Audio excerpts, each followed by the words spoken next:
Les élections législatives, comment ça marche? Les citoyens français sont appelés à voter pour élire les députés de l'Assemblée nationale. C'est ce qu'on appelle les élections législatives. L'ensemble des 577 sièges de députés sont remis en jeu. Qui sont les députés? Les députés sont des hommes et des femmes élus par les citoyens âgés de 18 ans et plus au suffrage universel direct. Ils forment une assemblée et représentent la nation. C'est l'Assemblée nationale. Elle est située dans le Palais Bourbon à Paris.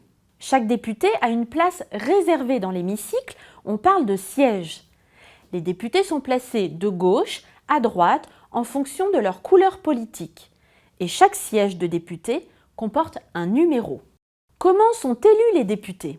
Les électeurs sont appelés à voter dans leur circonscription départementale. Le territoire national est divisé en 577 circonscriptions, soit autant qu'il y a de sièges à l'Assemblée nationale. Mais attention, même s'il est élu dans le cadre d'une circonscription, le député ne représente pas les électeurs de sa circonscription, mais la nation tout entière. Le mandat du député est donc national.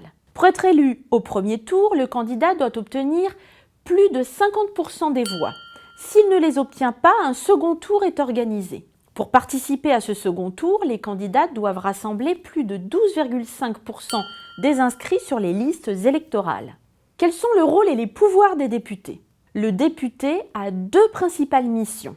Il vote la loi, peut déposer des propositions de loi et soumettre des amendements, c'est-à-dire qu'il peut proposer des modifications au texte de loi examiné. Il joue donc un rôle clé dans le processus législatif. Les députés ne sont pas les seuls à avoir un pouvoir législatif, ils le partagent notamment avec les sénateurs, mais en cas de désaccord entre l'Assemblée nationale et le Sénat, le dernier mot revient aux députés.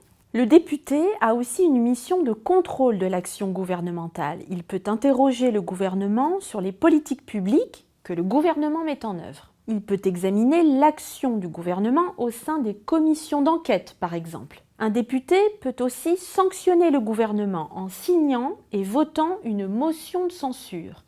Si la motion de censure réunit la majorité absolue des voix, le Premier ministre doit remettre la démission de son gouvernement au président de la République. Au niveau local, son action consiste à faire remonter les préoccupations de ses concitoyens vers les circuits de décision nationaux. Qui peut devenir député? Être français, avoir plus de 18 ans et jouir de tous ses droits civils et politiques sont les seules conditions pour se présenter aux élections législatives. Depuis 2000, les partis politiques sont incités à présenter autant de femmes que d'hommes candidats sur l'ensemble du territoire national. En cas de non-parité, les partis politiques doivent payer une amende. Depuis 2014, un député ne peut pas cumuler son mandat avec un certain nombre de mandats locaux.